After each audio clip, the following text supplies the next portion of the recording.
Depois de ser aprovado no Senado por 64 votos a 0, o PL antifacção está de volta à Câmara para uma nova rodada de análise. O relator, Alessandro Vieira, ajustou a proposta para atualizar a lei já existente sobre organizações criminosas, atendendo a pedidos do Ministério da Justiça, Síria, e também da Polícia Federal, viu?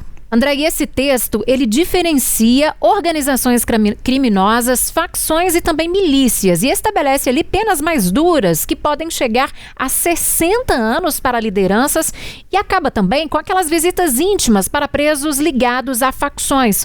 Pontos polêmicos, como o fim do auxílio reclusão, foram retirados. Exatamente. Além disso, esse projeto cria também o chamado Marco Legal de Combate ao Crime Organizado. Ele amplia punições em crimes praticados por faccionados e também permite infiltração de agentes, olha só, infiltração de agentes até via aplicativos de mensagem, isso com autorização judicial, Síria. Quer dizer, vai precisar de autorização, mas eles vão poder investigar isso. Sim, e esse texto também autoriza gravações de encontros entre suspeitos, taxa as bets para financiar a segurança pública e prevê que chefes de facções cumpram penas em presídios federais.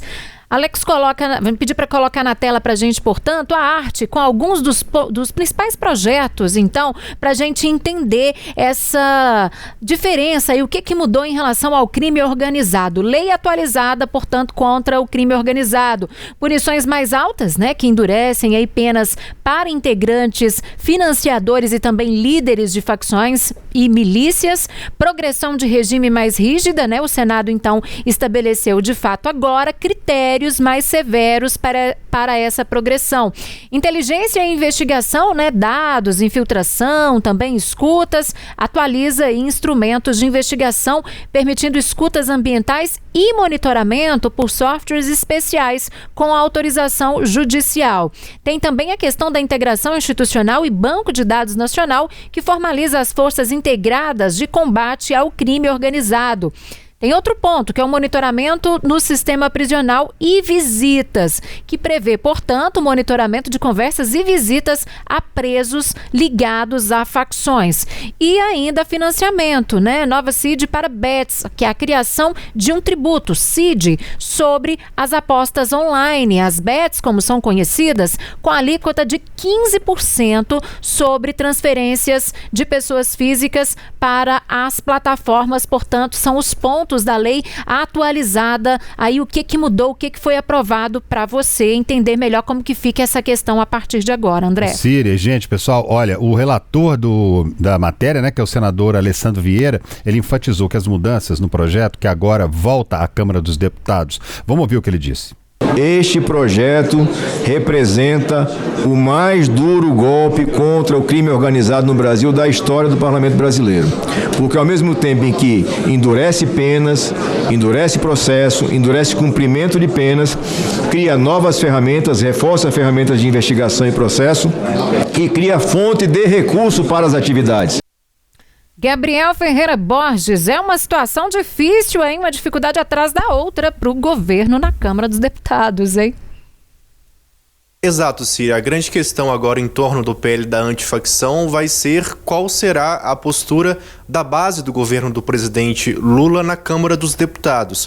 Lembrando que, como vocês mesmos já disseram, o senador Alessandro Vieira, ele recuperou pontos do texto original enviado pelo governo Lula à Câmara dos Deputados. O próprio ministro da Justiça, Ricardo Lewandowski, já disse que o senador Alessandro ele devolveu a autoria do projeto ao texto e agora esse texto ele vai para a Câmara dos Deputados e sob incógnita de como que vai atuar a base do governo, porque durante a tramitação, após aquela confusão entre o presidente Hugo Mota por ter indicado o ex-secretário de Segurança Pública de São Paulo, Guilherme Derrite, para ser relator, e a ministra das Relações Institucionais, Gleisi Hoffmann, o texto ele foi bastante modificado dentro da casa e o próprio governo ele orientou a sua bancada, né, orientou a bancada do PT e também também os outros partidos da base